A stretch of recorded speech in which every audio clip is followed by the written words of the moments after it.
तो जब हमको पता चला कि हमारे साथ छल कर रहे हैं, आगे लेके गए जब लखनऊ में, तो हम मतलब चिल्लाने की कोशिश की तो हमें चाकू दो भाई बहन मिलकर दिखाए। फिर हम बोल नहीं पाए डर के मारे। फिर वो हमको वहाँ से अहमदाबाद लेके चले गए।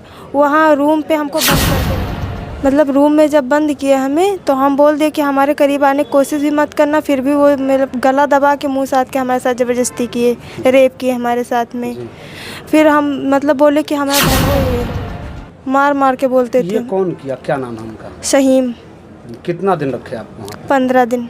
अच्छा, और क्या क्या हुआ आपके साथ? और हमारे साथ बहुत कुछ किया, बहुत सताया 15 दिन। बताया कि जो बगल पड़ोसी हमारे हैं, एक विशेष समुदाय की महिला है, वो इनकी सहेली थी, उनको मार्केट कराने के लिए ले गई और वहाँ पर ले जाकर किसी गाड़ी से वो सीधे जो है बाराबंकी ले गए और बाराबंकी से उसके सगे भाई अहमदाबाद ले गए। इस लड़की को कमरे में बंद करके इसका शारीरिक शोषण किए, इसको कुरान शरीफ जैसे जो है धार्मिक किताबें अपने धर्म को कबूल करवाने के लिए दबाव जैसी घटनाओं को अंजाम दिया है। लड़की काफ़ी डरी हुई, इसने ये बताया है कि चाकू के नोक पर मेरे साथ जबरन मेरा शोषण किया। नवादा जिले के थाना करनेलगंज में एक एप्लीकेशन एक मां के द्वारा दिया जाता है, जो अज्ञात दिया जाता है कि उनकी बेटी को मतलब उनकी बेटी गायब हो गई है। उन लोगों को किसी पर डाउट नहीं होता, इसलिए वो अज्ञात एप्लीकेशन देते हैं। और एक वो पीड़ित हमारे साथ वो बेटी मौजूद है। 17 सितंबर को वो एप्लीकेशन थाना करनेलगंज में दिया जाता है। वो पीड़ित हमारे साथ हैं, इन्हीं से जानते हैं क्या कुछ हुआ है इनके साथ में। हमारे घर के पास एक महिला रहती थी जी, वो हमें बोली मार्केट ले जाने के लिए। जी, क्या नाम है महिला का? शाहीन। जी, तो वो मार्केट जब हमको लेके गई तो गाड़ी में बैठा दिया। फिर हम बोले हमको कहाँ ले जा रही हो, तो बोले कि मतलब आगे मार्केट चलते हैं। जी, जब वो वहाँ लेके गई, तो जब हमको पता चला कि हमारे साथ छल कर रहे हैं, आगे लेके गई जब लखनऊ में, तो हम मतलब चिल्लाने की कोशिश की तो हमें चाकू दो भाई बहन मिलकर दिखाए, चाकू दिखाए। फिर हम बोल नहीं पाए डर के मारे। फिर वो हमको वहाँ से अहमदाबाद लेके चले गए। वहाँ रूम पे हमको बंद करके रखे थे। वहाँ हमारे साथ ज़बरदस्ती किए, बहुत सारा हमको सताए और बोले क्या हुआ आपके साथ? मतलब रूम में जब बंद किया हमें, तो हम बोल दिए कि हमारे करीब आने की कोशिश भी मत करना। फिर भी वो मेरा गला दबा के मुँह साध के हमारे साथ ज़बरदस्ती किए, रेप किए हमारे साथ में। फिर हम मतलब बोले कि हमारा धर्म कबूल करो, पढ़ो। ये मार मार के बोलते थे। ये कौन किया, क्या नाम है उनका? शहीम। कितना दिन रखे आप वहाँ? 15 दिन। अच्छा, और क्या क्या हुआ आपके साथ? और हमारे साथ बहुत कुछ किया, बहुत सताया 15 दिन में। हमारे साथ वहाँ बहुत कुछ किए, मतलब सारा कुछ हमें याद नहीं आ रहा है। हमारे अंदर इतना डर है कि हमें याद नहीं आ रहा। अच्छा, वहाँ से कैसे आ पाई आप? मतलब जब इन लोगों के ऊपर बहुत दबाव पड़ा, बहुत ज़्यादा दबाव पड़ा, तो खुद ही लेके आए। हाँ, ये बच्ची डरी है, सहमी है और मात्र भी ये बालिग भी नहीं, मात्र 17 साल की उम्र इनकी बताई जा रही है। इस मामले को जो अधिवक्ता देख रहे हैं, वो अधिवक्ता भी हमारे साथ मौजूद हैं, प्रवेश सिंह जी।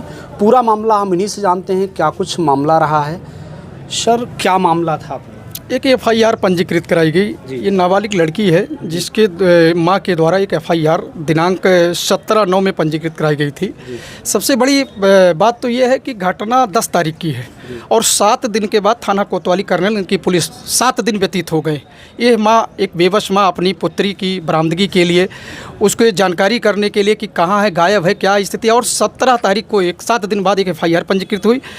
FIR में उन्होंने ये कहा कि जो मेरी लड़की कहीं गायब हो चुकी है।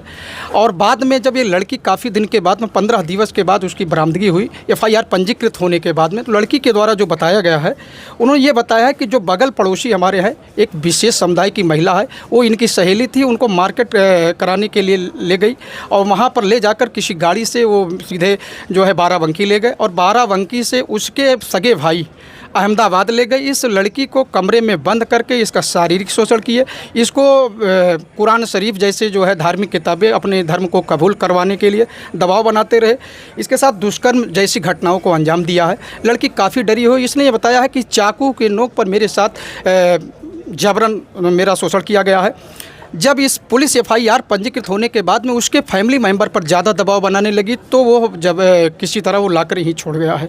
सबसे बड़ी बात है कि 10 दिन बीत जाने के बाद पुलिस FIR पंजीकृत करती है, और एक महिला जो किसी महिला मित्र की सहेली होने के साथ साथ में ऐसे बड़े दुस्साहस जो है घटना को अंजाम देती है, ये बहुत विचारणीय प्रश्न है। और मैं ये गुजारिश करता हूँ, आज इस लड़की को हमने कप्तान साहब को पेश कराया। कप्तान साहब पेश कराने के बाद एडिशनल साहब मुलाकात हुई, उन्होंने कहा कि जो मुख्य आरोपी, मैंने भी ये अपने एप्लीकेशन में भी आरोप लगाया कि जो मुख्य आरोपी है वो महिला आरोपी, उसकी गिरफ्तारी पुलिस क्यों नहीं कर रही है।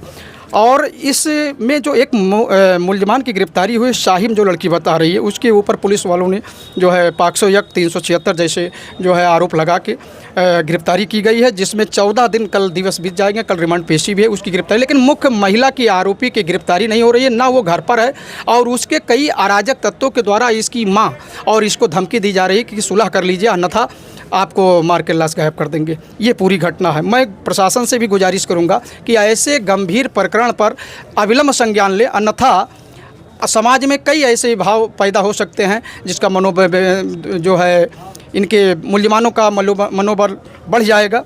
तो निवेदन है कि यही मेरा गुजारिश है आप सभी से और प्रशासन से कि इनकी गिरफ्तारी हो। और ये महिला मेरे पास आई है, मैं भी प्रयास कर रहा हूँ कि ज़्यादा से ज़्यादा जितना भी हो सकेगा इनकी मदद करने के लिए हम अधिवक्ता के नाते इनको जो है पूरी तरह से इनकी पूरी मदद करने के लिए तैयार है। अच्छा, मेन मुलजिम अभी गिरफ्तार नहीं हुआ? जी नहीं, हाँ, मेन मुलजिम नहीं हुआ, जो महिला मुलजिम है उसकी गिरफ्तारी नहीं हुई। तो मित्रों, ये थे अधिवक्ता प्रवेश सिंह, जो बड़ी बाखूबी से इस पूरे प्रकरण पर इन्होंने प्रकाश डाला है। सोचने की बात तो यह है मित्रों कि एक महिला मार्केट के बहाने एक नाबालिग बच्ची को ले जाती है और अपने भाई के सुपुर्द कर देती है। उनके साथ जबरन गलत करते हैं और गलत करने के साथ साथ धर्म परिवर्तन कराने का प्रयास करते हैं, जिससे पूरा परिवार डरा सहमा हुआ सा है।